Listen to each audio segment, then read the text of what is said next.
अगर आपने इनको अलाउ किया तो ये बच्चे का माइंड सेटअप खराब कर देंगे, बच्चे को ट्यूटर कर देंगे। तो इन चीजों को ध्यान रखते हुए कोर्ट ने इसको रिजॉल्व करने के लिए क्या किया है कि कोर्ट में चिल्ड्रन रूम बनाया है। तो वो कहते हैं जी आप ऑर्डर कीजिए कि हम बच्चे को अपने घर लेके आ सके, ताकि हमारे साथ हमारे जो माँ बाप हैं, जैसे दादा दादी हैं या नाना नानी हैं, वो भी बच्चे से मिले, बच्चे को प्यार करें। लेकिन ऑपोजिट पार्टी जो होती है, जिसके पास बच्चे की कस्टडी है, वो ऑब्जेक्शन है। लेकिन कई बार ये भी देखा गया है कि बार बार कोर्ट आने से बच्चों की साइकोलॉजी पे इफेक्ट पड़ता है।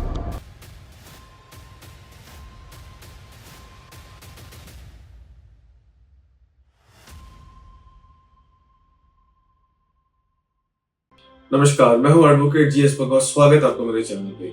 आज हम बात करेंगे right place for child visitation, सही जगह बच्चे से मिलने की। दोस्तों अक्सर क्या होता है कि सपोजिटली कोर्ट ऑर्डर हो गया जिसमें फादर या मदर को चाइल्ड विजिटेशन मिल जाती है कि जाके आप अपने बच्चे से मिलने ड्यूरिंग डिवोर्स डिस्प्यूट या कोई भी मैट्रिमोनियल डिस्प्यूट चल रहा है। प्रॉब्लम कई बार डिस्प्यूट पे डिस्प्यूट खड़ा हो जाता है। डिस्प्यूट पे डिस्प्यूट क्या है? पहले तो विजिटेशन का डिस्प्यूट, कोर्ट उसको रिजॉल्व करती है कि हाँ आप जैसे पिता है या माता है, आप अपने बच्चे से मिल सकते हैं हफ्ते में 1 दिन या 2 दिन, 2 घंटे के लिए, घंटे के लिए। अब उसके बाद एक डिस्प्यूट खड़ा होता है कि मिलना कहाँ है। ज्यादातर काफी सारे केसेस में देखा गया है कि फादर को अगर विजिटेशन राइट मिला है या मदर को मिला है तो वो कहते हैं जी आप ऑर्डर कीजिए कि हम बच्चे को अपने घर लेके आ सके, ताकि हमारे साथ हमारे जो माँ बाप हैं, जैसे दादा दादी हैं या नाना नानी हैं, वो भी बच्चे से मिले, बच्चे को प्यार करें। लेकिन ऑपोजिट पार्टी जो होती है, जिसके पास बच्चे की कस्टडी है, वो ऑब्जेक्शन देते हैं। वो कहते हैं नहीं जी हम नहीं अलाउ करेंगे।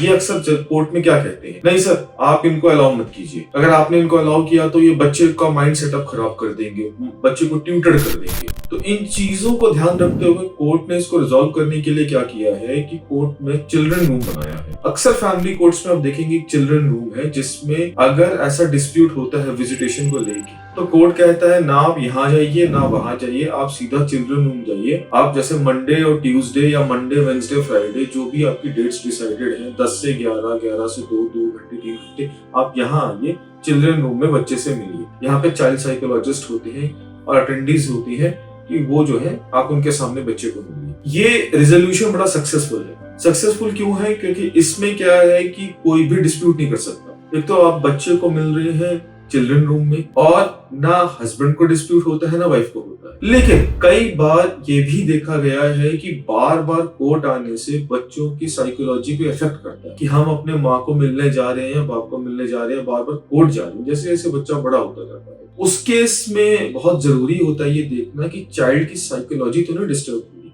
देखिए कुछ भी विजिटेशन के राइट्स हो, कुछ भी विजिटेशन के प्लेस हो, तो पैरामाउंट कंसिडरेशन इज कि चाइल्ड का वेलफेयर देखना होता है कि बच्चा किस चीज में खुश है, कहाँ मिलके खुश है, कैसे मिलके खुश है, किससे मिलके खुश। अगर बच्चा कोर्ट में जाके खुश नहीं है चिल्ड्रन रूम में, तो कोर्ट चिल्ड्रन रूम को भी रिजेक्ट कर सकता है कि उसको कोर्ट मत लेके आइए, वो कोर्ट आने से मना कर रहा है। तो उस केस में सेकंड ऑप्शन क्या होता है? सेकंड ऑप्शन होता है पब्लिक प्लेस। पब्लिक प्लेस का मतलब है कोई मॉल हो गया, कोई गुरुद्वारा, कोई मंदिर, कोई भी एक ऐसी जगह जहां आप पब्लिकली बच्चे को मिल सके। ये भी एक सेकंड सक्सेसफुल प्लेस माना जाता है जहां आप बच्चे को मिल सकते हैं। इसमें क्या है कि आप बच्चे के साथ बैठिए, टाइम स्पेंड कीजिए, उसको खिलाइए पिलाइए, आप उसको गिफ्ट दीजिए, तो उसमें एक अच्छा टाइम स्पेंड होता है, एक एटमोस्फेयर बनता है। ऑब्वियसली कोर्ट के जो चिल्ड्रन रूम होता है उसमें मॉल्स वाला, शॉपिंग मॉल या फिर आप कह सकते हैं एक पिकनिक स्पॉट वाला आपको माहौल नहीं मिलता। यहाँ आपको मिलता है। अगर तो बच्चा वहाँ खुश है तो वहाँ मिल सकता है। अब फर्स्ट कीजिए आप ओवरसीज रहते हैं, आप रहते हैं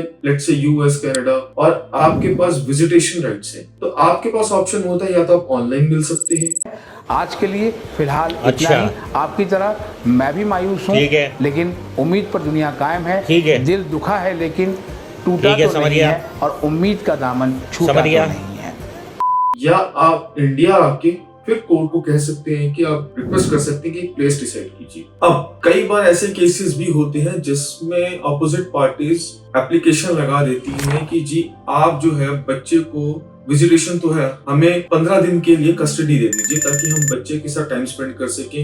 ज्यादातर ये एप्लीकेशंस आपको समर वेकेशंस या विंटर वेकेशंस में दिखती है कि जी आप 15 दिन के लिए बच्चा दे दीजिए, मैं भी उसका बाप हूँ, थोड़ा मैं भी टाइम स्पेंड करूँ और 15 दिन बच्चा मेरे साथ रहे, हम लोग हॉलिडे में जाएं। तो कोर्ट भी इस चीज को देख कर डिसाइड करता है कि बच्चा क्या चाहता है। देखिए, अगर बच्चा बहुत ही ज्यादा छोटा है, लेट्स से 2 साल का है या 3 साल का है, तो कोर्ट को बड़ा पेक्यूलियर होना पड़ता है, बड़ा सावधानी बरतनी पड़ती है कि बच्चे को दिया भी जा सकता है कि नहीं दिया जा सकता। देखिए, 2, 3, 4 साल तक के बच्चे को अक्सर ज्यादातर मदर्स के पास ही रहते हैं, और अगर फादर को कस्टडी मिलती है तो सर्कमस्टांसेस देखने होते हैं कि फादर केपेबल है उसको संभालने का कि नहीं है। तो इस चीज का बहुत ध्यान रखना पड़ता है। और अगर बच्चा सपोज कीजिए 12 साल 13 साल का है, तो उस केस में कोर्ट हो सकता है बच्चे से काउंसलिंग करे, कोई चाइल्ड काउंसलर को कहे कि आप बच्चे से बात करके देखिए कि उसका इंटरेस्ट है कि 15 दिन समर वेकेशन या विंटर वेकेशन पे जाए। कई बार जजेस भी चेंबर काउंसलिंग करती है। चेंबर काउंसलिंग का मतलब होता है कि जजेस कहते हैं बच्चे को, जी आप मेरे चेंबर में लेके आइए, मैं बच्चे से बात करूंगा या करूंगी, और देखते हैं, डिसाइड करते हैं कि क्या इस एप्लीकेशन को अलाउ किया जाना चाहिए कि नहीं। अब समझने वाली ये बात है दोस्तों कि फिर मैं वही बात एक बार रिपीट कर रहा हूँ दोबारा, सब बातों से सबसे ऊपर बात होती है कि चाइल्ड क्या चाहता है। अगर वो कॉन्शियस इनफ है कहने के लिए कि मुझे पापा के साथ नहीं रहना या मम्मी के साथ नहीं रहना, या मैं पापा से मिलना चाहता हूँ लेकिन मैं अपनी वेकेशंस मम्मी के साथ ही स्पेंड करना चाहता हूँ, आउटराइटली कोर्ट उस एप्लीकेशन को रिजेक्ट कर देगा। क्योंकि बच्चा अगर नहीं चाहता तो फोर्स नहीं किया जा सकता। कॉम्प्लिकेशंस क्या आती हैं? कॉम्प्लिकेशंस ये आती हैं कि क्या बच्चा ट्यूटर्ड तो नहीं है, क्या बच्चे का ब्रेन वॉश तो नहीं किया गया। अब ज्यादातर डिफेंस यही लिया जाता है जिसकी एप्लीकेशन रिजेक्ट होने वाली होती है या होती है कि जरा बच्चा को ना सिखा के माँ ने लेके आई है कि सीधा मना कर देना मैंने पापा से नहीं मिलना। तो कोर्ट इसको बड़ा कॉशियसली हैंडल करते हैं। इन केसेस में चाइल्ड काउंसलर्स के बहुत बड़े रोल होते हैं देखना कि बच्चे की क्या मन की बात है, वो क्या चाहता है।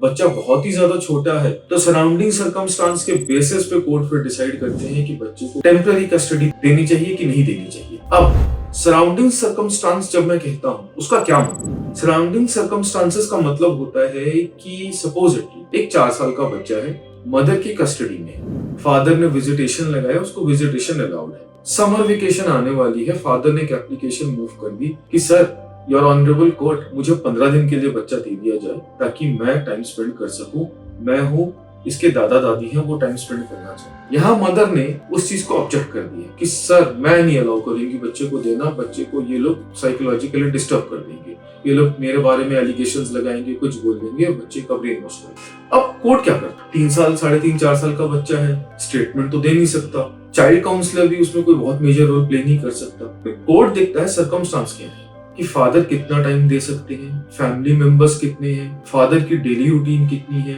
क्या बच्चा सेफ रहेगा कि नहीं रहेगा, क्या मदर ये चेक कर पाएगी कि नहीं कर पाएगी कि बच्चा ट्यूटर्ड तो नहीं हो रहा। इन सारे सर्कमस्टांसेस को देख के फिर कोर्ट डिसाइड करता है कि बच्चे की टेम्पररी कस्टडी फादर को मिलनी चाहिए कि नहीं मिलनी चाहिए।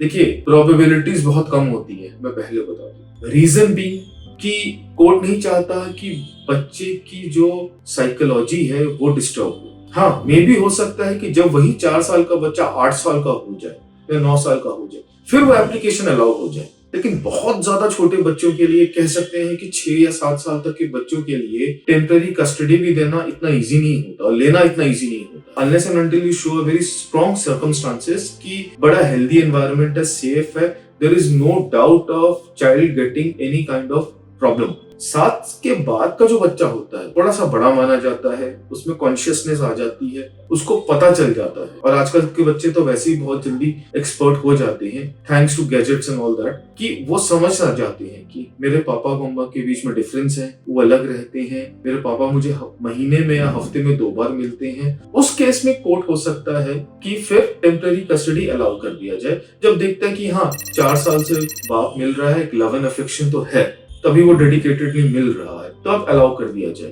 तो ये कहने का ये मतलब है बहुत ज्यादा छोटा बच्चा हो तो विजिटेशन होता है लेकिन टेम्पररी कस्टडीज नहीं मिलती है। तो जगह जो होती है मेन मिलने की, चिल्ड्रन रूम होते हैं, पब्लिक प्लेसेस होती है, या depending upon the circumstances court फिर डिसाइड करता है कि बच्चे को अलाउ करना है कि वो अपोजिट पार्टी जैसे हस्बैंड है वो अपने साथ अपने घर ले जाए, दादा दादी से मिलवा सके। ऑफ कोर्स काफी कुछ डिपेंड करता है पार्टीज पे भी। अगर पार्टीज लिबरल नेचर की हैं, वो अलाउ करती हैं तो वेरी गुड है, और अगर पार्टीज अलाउ नहीं करती तो फिर कोर्ट इस तरीके से डिसाइड करता है। अगर आपको भी कुछ पूछना है या आपका केस कहीं स्टक है, आपको लगे कि प्लेस डिसाइड नहीं हो पा रहा और प्लेस को डिसाइड करने के लिए हेल्प चाहिए, तो आप हमसे पूछ सकते हैं, हम आपकी हेल्प करेंगे। और अगर आपको कॉम्प्लिकेशन लग रहा है कि नहीं ये जो प्लेस है वो सेफ नहीं है और हेल्दी नहीं है, तो आप किसी भी स्टेज में कोर्ट में एक एप्रोप्रिएट एप्लीकेशन लगा के प्लेस जो है उसको आप चेंज कर सकते हैं।